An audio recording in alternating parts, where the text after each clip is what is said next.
A very good morning, students. Today we will discuss about next new topic that is called the electromagnetic wave spectrum. ठीक है, electromagnetic waves के बारे में हम लोगों ने स्टडी कर लिया, उसकी प्रॉपर्टीज हम लोगों ने देख ली, ठीक है, किस तरीके से होती है। अब ये इलेक्ट्रोमैग्नेटिक वेव्स जो होती हैं, इनके अंदर भी डिफरेंट तरह की वेव्स जो है एग्जिस्ट करती हैं। मतलब जो ये वेव्स की wavelength as well as the frequencies के ऊपर हमने इसको कैटेगराइज किया हुआ है, ठीक है।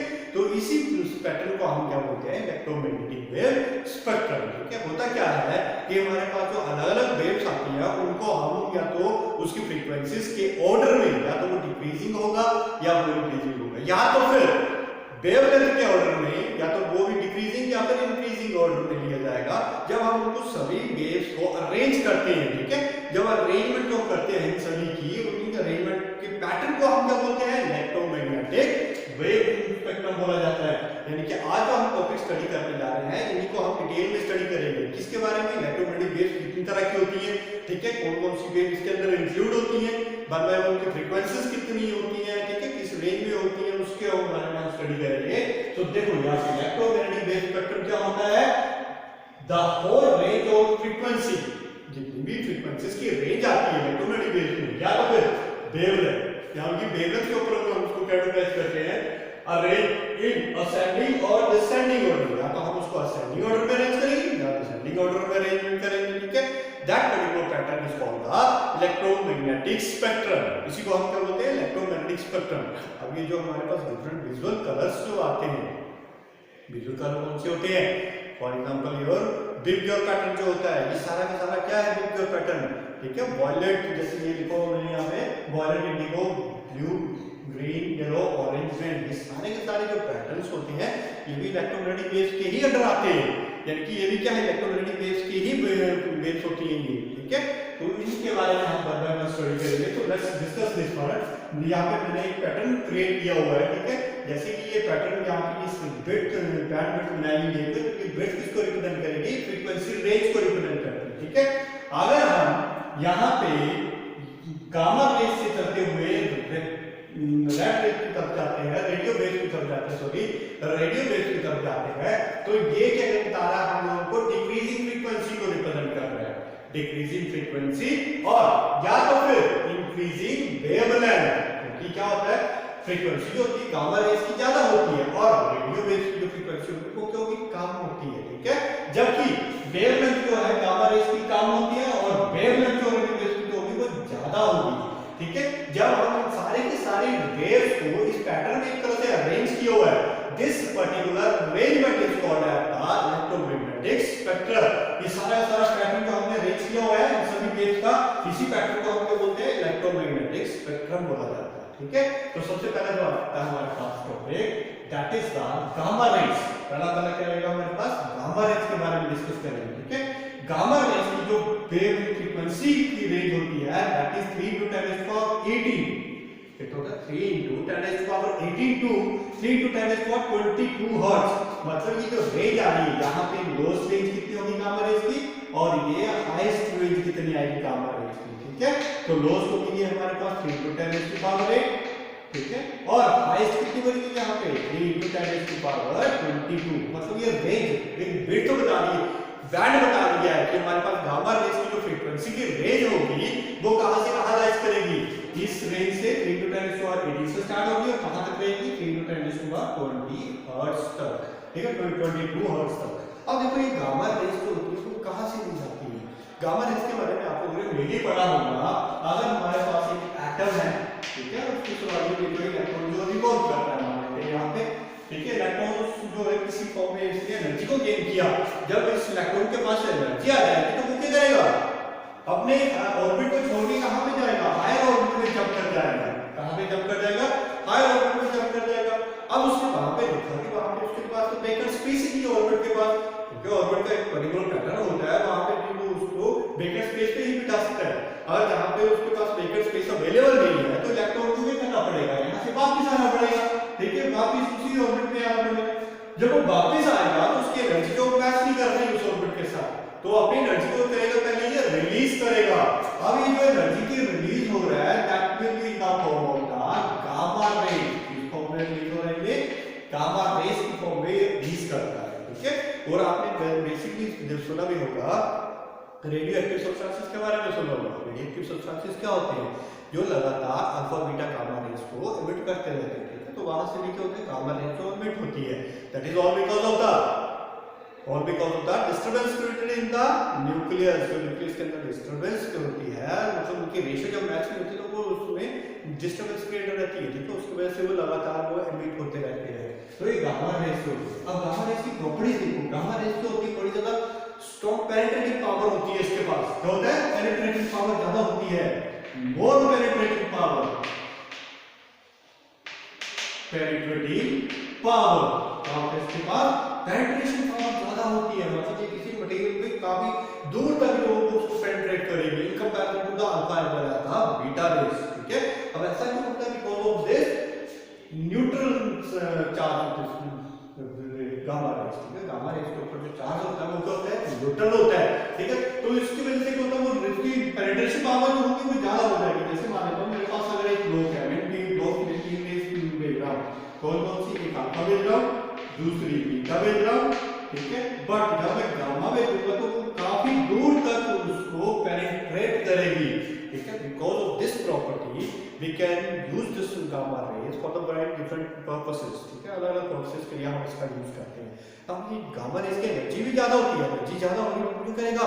हमारे टिश्यूज वगैरह को भी जला सकता है, ठीक है। तो उसमें कुछ एक ट्रीटमेंट्स होती है वो गामा रेज की हेल्प से करवाई जाती है, ठीक है। क्योंकि जो टिश्यू अनडिजायरेबल होते हैं हम उनको गामा रेज की हेल्प से उसको डिस्ट्रॉय कर देते हैं, ठीक है। तो that is the use of this gamma raise. Clear हो गई बात? ये नेक्स्ट आता है हमारे पास एक्स रेज के बारे में स्टडी करते हैं। अब देखो एक्स रेज क्या होती है। एक्स रेज के बारे में हम लोगों ने यूजुअली सुना हुआ है, ठीक है। इसकी रेंज जो है एक्स रेज की फ्रीक्वेंसी की रेंज जो होती है वो कहां से कहां लाइज करती है? 10⁻17 टू 10⁻20 हर्ट्ज। यानी कि ये जो गैप होगा इसके बीच का, यहां से लेके यहां तक का ये जो गैप आ रहा है मेरे पास, किसका आ रहा है? ये एक्स रेज का गैप आ रहा है। किसका? एक्स रे का गैप आ रहा है। तो ये एक्स रेज की रेंज कहां से कहां लाइज करेगी? 10⁻17 टू 10⁻20 हर्ट्ज। अब ये 20 हर्ट्ज में लाइज करो। पीछे वाले का देखो, इसकी फ्रीक्वेंसी ज्यादा थी और इसकी फ्रीक्वेंसी अब क्या होगी? लो, क्योंकि हम लो फ्रीक्वेंसीज के ऑर्डर को स्टडी कर रहे हैं, ठीक है। जैसे जैसे हम आगे की तरफ चलते जाएंगे तो हमारी फ्रीक्वेंसी जो है कम होती जाएगी और वेवलेंथ क्या होती जाएगी? इंक्रीज करती जाएगी। तो एक्स रेज की रेंज कहां से कहां होगी? 10⁻17 टू 10⁻20 हर्ट्ज तक होगी। क्लियर होगी बात? ये अब एक्स रेज प्रोड्यूस कैसे की जाती है? हम क्या करते हैं, एक फास्ट मूविंग इलेक्ट्रोड को एक हाई एटॉमिक नंबर्स एलिमेंट के साथ उसको स्ट्राइक करवाते हैं। उसके स्ट्राइक करने की वजह से क्या होता है कि न्यू इलेक्ट्रोमैग्नेटिक वेव, जिसको हमने नाम दिया क्या? एक्स रेज, वो प्रोड्यूस होती है। अब ये एक्स रेज का काम क्या होता है? एक्स रे हम कहां पे यूज करते हैं? जैसे आपने देखा होगा मेडिकल प्रोसेस में हम इसका यूज करते हैं, ठीक है। एटॉमिक स्ट्रक्चर का पता करना हो केमिस्ट्री में तो हम एक्स रेज का यूज करते हैं, ठीक है। मेडिकल प्रोसेस में अगर बहुत सारा फ्रैक्चर हो जाती है तो उसको हम किसकी हेल्प से पता आइडेंटिफाई करते हैं? ये किसकी तरफ से उसको पता लगाया जाता है? That is with the help of the X ray, ठीक है। किसकी हेल्प से लगाया जाता है पता? हम एक्स रेज की हेल्प से पता करते हैं, ठीक है। तो in that way we can produce the X rays as well as using of the X rays. Clear होगी बात? नेक्स्ट आता है हमारे पास अल्ट्रावायलेट रेज। नेक्स्ट है ये अल्ट्रावायलेट रेज। अब इसकी अल्ट्रावायलेट रेज की जो रेंज होगी that is 7.5 into 10⁻14 hertz. Ultraviolet की जो रेंज होगी है वो कहां से कहां होगी? 7.5 into 10⁻14, तो 7.5 into 10⁻14 टू कहां तक रहेगी? 5 into 10⁻17 हर्ट्ज तक रहेगी। मतलब इसकी जो रेंज होगी यहां से स्टार्ट होकर यहां तक रहेगी। क्लियर होगी? मतलब जो इसका बैंडविड्थ होगा अल्ट्रावायलेट रेज का। अब ये अल्ट्रावायलेट रेज तो आपने मेनली सुना होगा, अल्ट्रावायलेट रेज का जो मेजर सोर्स होता है वो कौन सा होता है? सन होता है। सन से बड़ी ज्यादा अल्ट्रावायलेट रेज निकलती है which are very harmful for us. हम लोगों के लिए तो बड़ी ज्यादा हार्मफुल है, ठीक है। तो आप लोगों ने यूजुअली सुना होगा अर्थ के अराउंड जो होते हैं, अर्थ के अराउंड जो होते हैं एयर क्रेट होती है, ठीक है। और ये लेयर किसकी होती है? That is ozone layer. क्या ये ओजोन लेयर का काम क्या होता है? ओजोन लेयर क्या करता है? वो अल्ट्रावायलेट रेज को एब्जॉर्ब कर लेता है। क्या कर लेता है? उसको एब्जॉर्ब कर लेता है ताकि वो हार्मफुल रेडिएशन अर्थ पर ना पहुंचे। अगर मान लो वो अल्ट्रावायलेट रेज अर्थ तक पहुंच गई तो हमारी तो सारी बॉडी की टिश्यूज को बर्न आउट कर देता है, ठीक है। ये सेम वही काम करता है जो मैंने गामा रेस के बारे में जैसे हमने स्टडी किया, ठीक है। अल्ट्रावायलेट रेस जो होता है इसमें भी बड़ी ज्यादा हार्मफुल इफेक्ट होती है, इसमें बड़ी ज्यादा एनर्जी होती है। वो क्या करेगा, हमारे जितने भी बॉडी टिश्यू है एकदम से बर्न कर देता है। कहीं भी अगर हम होल पड़ जाता है कहीं पे हमारी और ओजोन की लेयर खत्म हो जाती है तो डायरेक्टली सन जो अल्ट्रावायलेट रेज आ रही है सन से वो हमारी बॉडी को इंटरेक्ट करेगी। जैसे वो बॉडी को इंटरेक्ट करेगी तो एकदम से हमारे टिश्यूज को बर्न आउट करेंगे, तो उसकी वजह से बड़ी ज्यादा बीमारी वगैरह लग पड़ती है, ठीक है। जैसे हमारे जैसे हो गई कैंसर वगैरह हो गई, क्योंकि इन तरीकों से हम उसको ये करना पड़ता है, ठीक है। तो ये जो हमारे पास अल्ट्रावायलेट रेज है तो ये भी हम इसकी कंट्रोल मेजर में हम इसका यूज करते हैं to treatment the diseases like the cancer, ठीक है। कैंसर वगैरह जो होगी इन सभी के ट्रीटमेंट के लिए हम इनका यूज करते हैं, ठीक है। तो that is called ultraviolet radiation. तो अल्ट्रावायलेट रेडिएशन मेनली आपने सुना होगा कि सन ग्लासेस आप यूज करते हो, सन ग्लासेस यूज करते हो उसमें आपने ऐड में सुना होगा कि this is the sun ultraviolet UV protected sunglasses, ठीक है। तो मेनली एक्चुअली होता क्या, वो यूवी प्रोटेक्शन का मतलब क्या होता है, वो जो अल्ट्रावायलेट रेज है वो इससे हम इसका यूज करते हैं, ठीक है। नेक्स्ट आता है हमारे पास विजिबल स्पेक्ट्रा, जो कि हम मेनली यूज करते हैं। हम देखते हैं हमारे सराउंडिंग में जितना भी विजिबल कलर्स है उनको हम स्पेक्ट्रम, वो भी क्या होता है, विजिबल स्पेक्ट्रम ही होता है, ठीक है। That is also the bunch of this particular colours, इस कलर्स का पर्टिकुलर बंच होता है ये। तो देखो ये जो हमारे पास विजिबल स्पेक्ट्रम है, यहां से इसकी रेंज कहां तक होगी, 4 × 10⁻14 टू 7.8 × 10⁻14 हर्ट्ज। इस रेंज के बीच में हमें क्या मिलेगा, विजिबल स्पेक्ट्रम मिलेगा। अब ये जो विजिबल स्पेक्ट्रम है ये अलग से अलग कलर्स को रिप्रेजेंट करता है। कौन कौन से कलर होते हैं विजिबल स्पेक्ट्रम में, violet colour, indigo, blue, green, yellow, orange and red colour. तो इन तरह के जितने भी कलर्स हैं ये किस कलर के अंदर आते हैं, that is the visible spectrum के अंदर आते हैं, ठीक है। जो विजिबल रेज जो होती है हमारे पास, विजिबल जो होती है उसके अंदर आते हैं ये सारा visible spectrum, that is called the बिग-ग्योर पैटर्न बोला जाता है। स्पेक्ट्रम जो होता है इसको क्या बोलते हैं, बिग-ग्योर पैटर्न। रेनबो वगैरह में हम लोगों ने पढ़ा होगा बिग-ग्योर पैटर्न, क्लियर है बात, ठीक है। सो नेक्स्ट आया था हमारे पास infrared radiation. Infrared radiations, infrared radiations की रेंज एक होती है 3 × 10⁻11 टू 4.3 × 10⁻4 हर्ट्ज तक होती है। 3 × 10⁻11 टू 4.3 × 10⁻4 हर्ट्ज तक। अब इंफ्रारेड क्या होता है ना, देखो इंफ्रारेड का मतलब क्या होता है, जैसे नाइट विजन में अगर मान लो हमें किसी अटैक करने जा रहे हैं, नाइट में बड़ा ज्यादा अंधेरा है, नाइट वगैरह कुछ नहीं है, लेकिन हमें उनको आइडेंटिफाई करना है किस तरीके से करना है, तो हम वहाँ पे किसका यूज करते हैं, इंफ्रारेड रेडिएशंस का, इंफ्रारेड कैमरास का यूज करते हैं। उसमें क्या होगा, जितनी भी हमारी बॉडी से हीट निकलती है, इंफ्रारेड रेडिएशंस जो होती है हमारी बॉडी से जो रेडिएशंस निकल रही है हीट की फॉर्म में उसको कैप्चर करता है, ठीक है। That particular radiations called the infrared radiations. Infrared cameras के बारे में आपको नाइट विजन में हम उसको यूज करते हैं तो हमें पता चल जाता है कहीं जहाँ पे कोई बॉडी जा रही है, मतलब जो बॉडी हीट रेडिएट करेगी वो उसको इजीली आइडेंटिफाई कर लेता है, ठीक है। तो in that way we are able to see at night, ठीक है। आगे आता है हमारे पास माइक्रोवेव्स। माइक्रोवेव की रेंज देखो कहां तक होगी, 10⁻9 टू 10⁻12 हर्ट्ज तक। कहां से कहां तक होती है, 10⁻9 टू 10⁻12 तक। माइक्रोवेव्स, माइक्रोवेव्स हम यूजुअली यूज करते हैं। माइक्रोवेव ओवन्स के बारे में आप लोगों ने सुना होगा। माइक्रोवेव ओवन्स में क्या होता है, हम वहां पे वेव्स का यूज करके खाने को गर्म करते हैं, खाना खाने को गर्म करते हैं। एक्चुअली में इसका ओरिजिन कैसे किया जाता है, इलेक्ट्रोड, एक्सीलरेटिंग इलेक्ट्रॉन से प्रोड्यूस की जाती है, मतलब इतनी फास्ट मूविंग इलेक्ट्रॉन्स को एक्सीलरेट करवाया जाता है, उसी से हम यहाँ पे क्या बोलते हैं इसको, माइक्रोवेव्स को यूज करते हैं।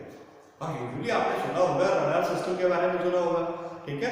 हम यहाँ पे बैठे हैं, हम यहाँ पे रडार सिस्टम का यूज कर रहे हैं, किसी 1000 किलोमीटर दूर अगर कोई एरोप्लेन उड़ के आता है तो हम उसको इजीली आइडेंटिफाई कर लेते हैं, ठीक है। तो वो जो वेव्स यूज करते हैं हम उसमें, वो वेव्स कौन सी होती है, माइक्रोवेव्स का ही यूज किया जाता है। किसका यूज किया जाता है, माइक्रोवेव्स का यूज किया जाता है, ठीक है, क्योंकि इसकी जो फ्रीक्वेंसी होती है वो ज्यादा होती है, ठीक है, और स्कैटरिंग पावर जो होती है वो कम हो जाती है, क्लियर। लास्ट वन जो हम ये स्टडी करेंगे that is radio waves. Radio waves को हम डेली लाइफ में बड़ा ज्यादा यूज करते हैं, ठीक है।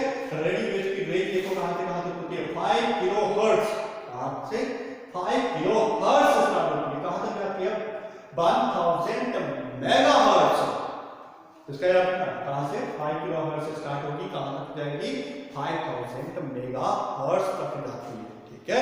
तो इसमें बड़ी ज्यादा फ्रीक्वेंसी बैंड्स जो होते हैं वो इन्वॉल्व होते हैं। जैसे आप लोगों ने रेडियो वगैरह सुनते रहे या टीवी टेलीविजन कभी ट्यूनिंग की होगी तो आप लोगों ने कुछ बैंड्स के बारे में सुना होगा, जैसे एफएम बैंड, एएम बैंड या तो वीएचएफ बैंड, ठीक है, यूएचएफ बैंड, ये सारे बैंड जो होते हैं हम रेडियो वेव्स में यूज करते हैं। इन बैंड का मतलब जो होता है, रेडियो वेव्स जो होती है मेनली हम यूज किसके लिए करते हैं, पहले वो देखो। रेडियो वेव्स का यूज जो होता है हमारे पास किसके लिए होता है, टेलीविजन के लिए, टेलीविजन की फोरकास्टिंग कर रहे हैं, ठीक है, ब्रॉडकास्टिंग कर रहे हैं, तो फिर हमें रेडियो के लिए हो रहा है, मोबाइल्स वगैरह के लिए यूज कर रहे हैं। मतलब जितने भी हमारे कम्युनिकेशन सिस्टम है वो किस वजह से हेल्पफुल होते हैं, रेडियो वेव्स की हेल्प से होता है। किसकी वजह से होता है, this is because of the radio waves. Radio waves में बड़ी ज्यादा रेंज होती है। रेंज कहां से कहां तक राइज करती है, यहाँ पे हमारे पास 5 किलोहर्ट्ज टू 10,000 मेगाहर्ट्ज के बीच में राइज करती है, ठीक है। तो होता क्या है, इसमें बड़े ज्यादा बैंड्स होते हैं जो अलग अलग पर्पस के लिए यूज किए जाते हैं। इसको बोलते हैं फ्रीक्वेंसी मॉड्यूलेशन, इसका एम्पलीट्यूड मॉड्यूलेशन है, वेरी हाई फ्रीक्वेंसी बोला जाता है, अल्ट्रा हाई फ्रीक्वेंसीज बोला जाता है। मतलब ये जो फ्रीक्वेंसीज बैंड है जो रेडियो वेव्स में हम यूज कर रहे हैं, अलग अलग पर्पसेस के लिए यूज करते हैं।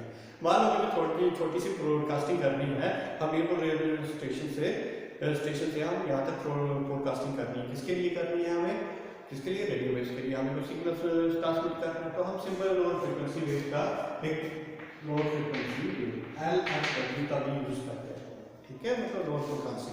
अब मुझे टेलीविजन ब्रॉडकास्टिंग करनी है तो उसके लिए मुझे बड़ी ज़्यादा हाई फ्रीक्वेंसी चाहिए, हम उसके लिए यूज करते हैं ultra high, very high frequency का यूज करते हैं। सैटेलाइट कम्युनिकेशन करना है तो उसके लिए भी हम अलग अलग से फ्रीक्वेंसीज का रेंज का यूज करते हैं, ठीक है।